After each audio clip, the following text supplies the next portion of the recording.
Amém. Graça e paz, meu irmão, minha irmã. A paz de Cristo, que excede todo entendimento, o apóstolo Paulo nos diz, guardará os nossos corações. O seu coração está sendo guardado pela paz de Cristo. Nós estamos aqui para mais um momento de meditação, de uma breve reflexão na palavra de Deus, porque a palavra de Deus é viva e eficaz, é transformadora, e se nós desejamos ter uma vida transformada diariamente, só mesmo pela palavra de Deus, pelo poder da palavra de Deus. E o tema que nós queremos abordar nesse momento dessa breve reflexão, até porque nós não temos aqui um tempo hábil para nos aprofundarmos nesse tema, nós não temos tempo para isso, é o perdão. Perdoar. Perdoar é extremamente necessário para a nossa saúde espiritual, saúde emocional, psicológica, relacional, no que diz respeito aos nossos relacionamentos interpessoais no nosso dia a dia.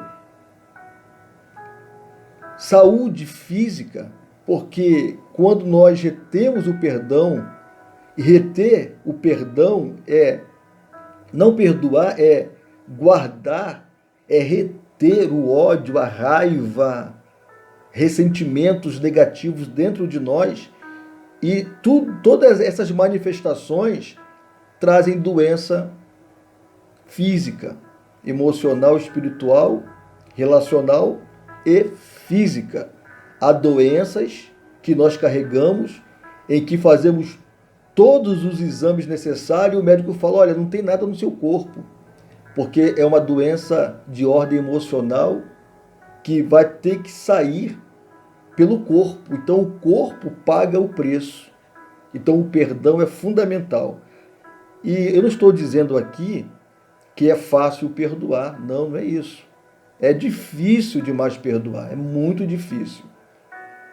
Perdão é atributo de Deus. Perdão vem de Deus. Porque Deus, em Cristo Jesus, o seu Filho amado, lá na cruz do Calvário, nós fomos perdoados no sacrifício de Jesus. Então, perdão vem do coração de Deus, ele compartilha esse atributo com a humanidade, nos convidando também a perdoar uns aos outros. O que, repito, não é fácil, mas é possível. É possível para que tenhamos uma vida abençoada, uma vida de paz. Eu quero usar aqui o personagem bíblico muito conhecido. Eu creio que todos nós já ouvimos falar no nome de José. José, o filho amado do patriarca Jacó. José, o filho amado, o irmão invejado e odiado. E José nos ensina aqui um exemplo maravilhoso do que é viver sobre o perdão. Eu quero usar aqui o texto de Gênesis, do livro do Gênesis, capítulo 45, lá a partir do versículo 3, quando José dá-se a conhecer a seus irmãos, depois de todo um processo,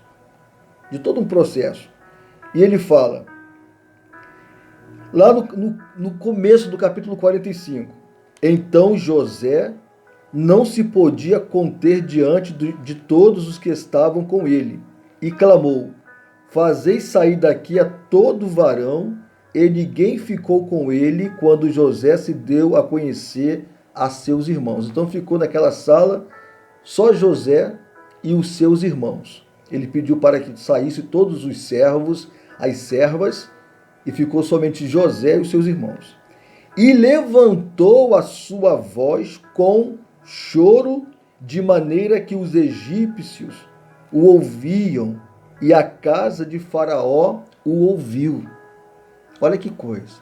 José, diante dos seus irmãos, quando ele se revela a seus irmãos, porque ele estava brincando de um jogo de esconde-esconde, trabalhando também ali de uma forma sábia, trabalhando as emoções dos seus irmãos, agora ele dá-se a conhecer. Diz o texto que tudo aquilo que estava dentro de José, porque havia um sentimento dentro de José, o texto nos mostra isso, mas não era um sentimento de vingança, de ódio, de amargura, mas ele precisava colocar para fora todos aqueles sentimentos de anos e anos, de todo um processo histórico de dor, de sofrimento, de lágrimas, de tanto processo ruim que acontecera em sua vida. Ele precisava agora, quando estava diante dos seus irmãos, colocar isso para fora. E o texto mostra isso, que ele levantou a sua voz com choro, ele chorou diante dos seus irmãos. Quando se revela,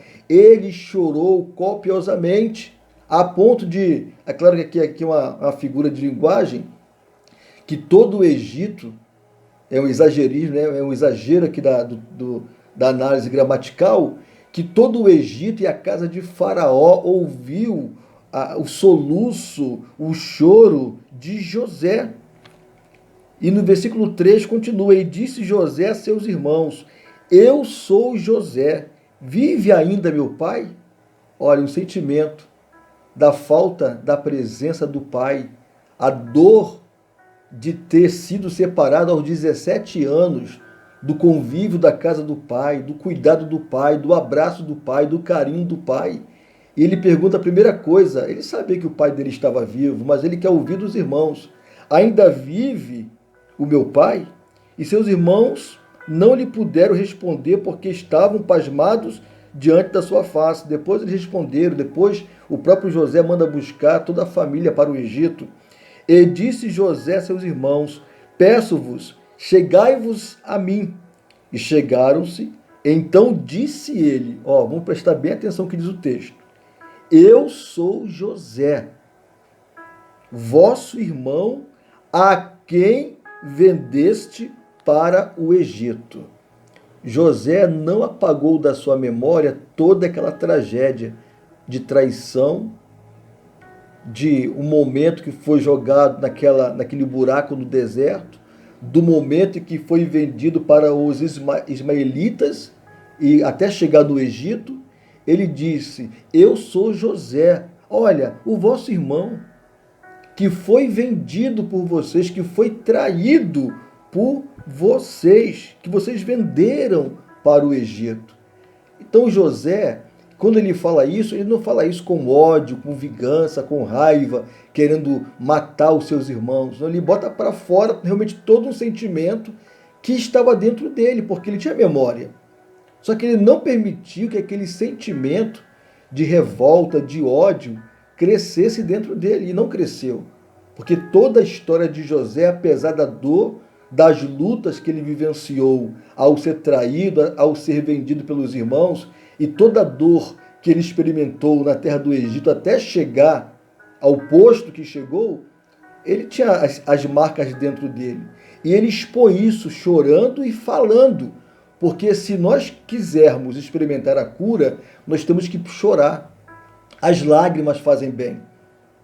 Temos que confessai as vossas culpas uns aos outros para que sareis, para que experimenteis a cura. E José, quando fala: vocês me venderam, ele quer trazer à memória dos irmãos o erro deles. Vocês me traíram, mas eu não guardei raiva de vocês, ressentimento. Eu não estou aqui para punir vocês, para matar vocês. É momento de cura, é momento de transformação, é o poder do perdão. O perdão tem todo esse poder de mudar, de transformar e de curar.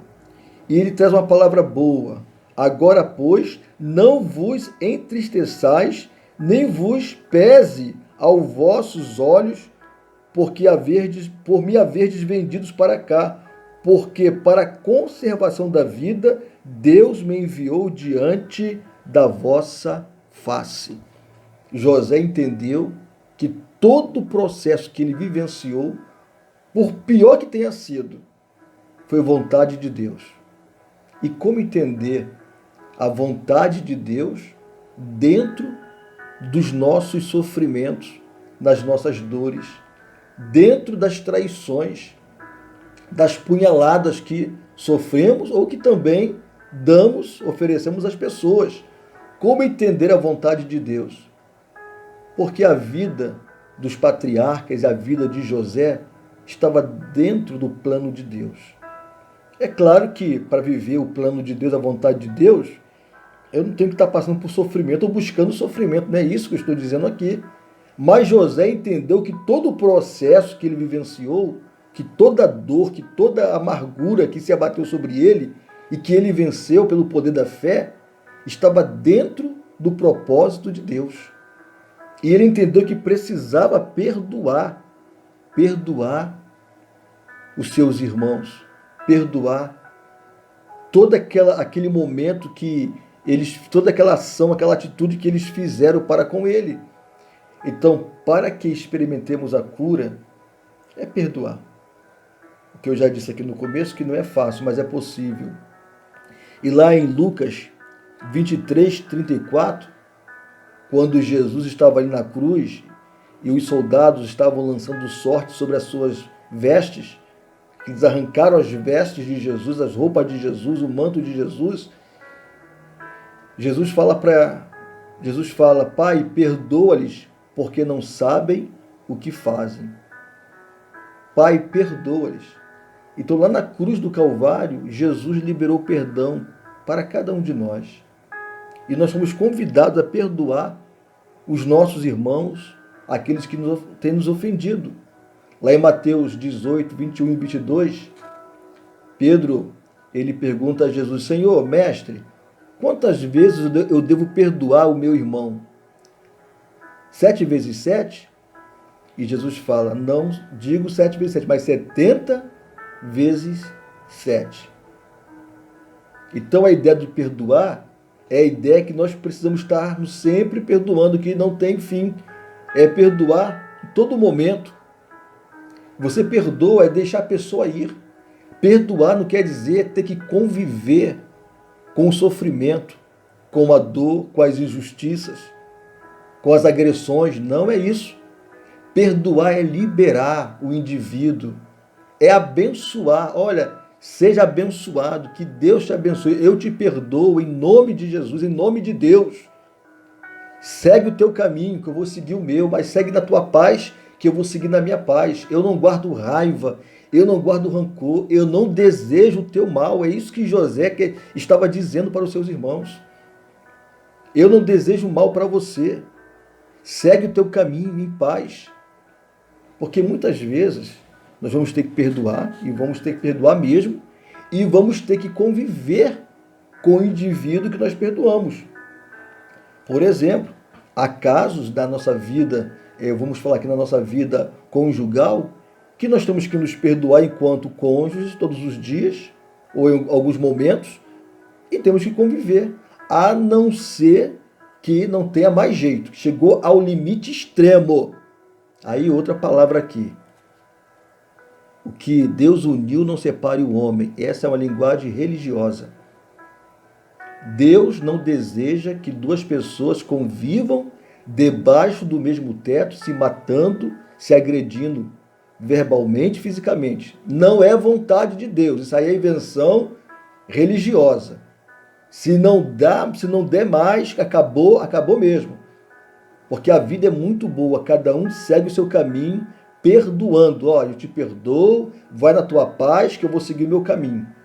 Essa é a vida é prática, nós é que complicamos, né? Perdoar é possível. O outro texto está lá em Gênesis 33, verso 4, que é a experiência de Jacó, o pai de José. É a experiência de Jacó. Porque Jacó também, desde a sua juventude, ele foi um fugitivo. Ele deu volta no seu irmão, Esaú, ele roubou a bênção da primogenitura do irmão e ele fugiu o tempo todo do irmão. Mas chegou um dia que a conta bateu. E a conta chega para a gente. E diz o texto, depois de fugir, depois de tanto processo, depois de trabalhar arduamente para Labão, o seu sogro, depois de todo um processo também de dor, de amarguras, agora o irmão está atrás dele, Esaú está atrás de Jacó. E Jacó, como sempre, começa a organizar as fugas, porque ele só vivia fugindo o tempo todo. E quando chegou o momento, depois de atravessar o val de Jaboque, depois daquela noite que ele luta, lá no capítulo 29, que ele luta com o anjo do Senhor, está aqui, ele luta com o anjo a noite toda, ele atravessa o val de Jaboque, ele tem aquela, está aqui no capítulo 32, verso 22, que Jacó passa o val de Jaboque, né, um pequeno riacho, e luta com um anjo, ali alguns vão dizer que é a teofania, né, é o anjo representando o próprio Deus. Jacó agora se encontra com o seu irmão, anos e anos de amargura, anos e anos de fuga, fugindo para preservar a vida. E lá no capítulo 33, verso 4, então, diz o texto, então Esaú correu-lhe ao encontro, depois que ele dividiu toda a família. Esaú, o irmão que estava procurando por Jacó, correu-lhe ao encontro e, olha o que diz o texto, amados, e abraçou. Tinha os motivos para dar um escatiripapo no irmão? Tinha. Tinha os motivos. Mas também entendeu no processo de vida que perdoar é o melhor caminho. Então abraçou a Jacó e lançou-se sobre o seu pescoço e beijou-o e choraram. Olha a cura, olha o perdão. Anos e anos de lutas, de amargura, de tristeza, de fuga. Agora aquele que foi roubado perdoa aquele que roubou. Aquele que fugia, que pensava que ia morrer, recebe o perdão, recebe o abraço, o beijo, e eles choraram juntos. É o poder de Deus. Que maravilha, irmãos. Então, naquele momento, o Senhor trouxe cura sobre a vida de Jacó, que era um fugitivo, e sobre a vida de Esaú. Eu creio que nesse momento, eu e você, nós estamos sendo curados pelo poder da palavra de Deus. E lá, no finalzinho, lá no versículo 17 do capítulo 33, diz assim, Jacó, porém, partiu para Sucote. Cada um seguiu o seu caminho, se perdoaram, e cada um tinha o seu processo histórico para continuar. Então, Esaú foi para um caminho, e Jacó foi para outro caminho, porque a vida continua. Jacó, porém, partiu para Sucote e edificou para si uma casa e fez cabanas para o seu gado, por isso chamou o nome daquele lugar Sucote. Jacó, porém, partiu para Sucote e edificou ali para si uma casa. Aquele que era um nômade, que não tinha um lugar fixo, porque fugiu o tempo todo pelo peso que carregava dentro de si, depois que foi perdoado pelo irmão, depois que perdoou, depois que se beijaram, que se abraçaram, que choraram, agora diz o texto que Jacó parou no lugar certo e edificou uma casa. Então, a nossa vida só vai experimentar as edificações, as casas, quando nós liberarmos o perdão. Talvez a nossa vida esteja amarrada, presa, nós não crescemos, nós não prosperamos, as coisas não estão dando certo, porque nós estamos nos arrastando por não liberarmos o perdão. Então, nessa palavra, que é tão profunda, mas que Deus ministrou ao meu coração nesta manhã, nesse dia, e eu estou compartilhando com você, que quem faz a obra não sou eu, é o Espírito Santo de Deus, é a palavra de Deus, o perdão. Então perdoe. Se tiver que perdoar ligando, liga para a pessoa. E se a pessoa não quer me ouvir, mas você fez a sua parte. Se a pessoa a quem você quer liberar o perdão não quer te ver, não quer te ouvir, ajoelhe-se aonde você está nesse momento, libere o perdão, libere essa pessoa, abençoe essa pessoa, deixa ela seguir o caminho dela e siga a sua história de vida. Porque Deus tem uma casa para você, Deus tem um lugar para você, mas você só vai vivenciar tudo isso quando você, em nome de Jesus, liberar o perdão. Que Deus te abençoe, que Deus nos guarde e que em Cristo Jesus, aquele que nos perdoou, diante de Deus, lá na cruz do Calvário. Que Ele nos guarde, que Ele nos abençoe. Em nome de Jesus. Deus abençoe a sua vida, meu irmão, minha irmã. Em nome de Jesus. Amém e amém. Graça e paz. Amém.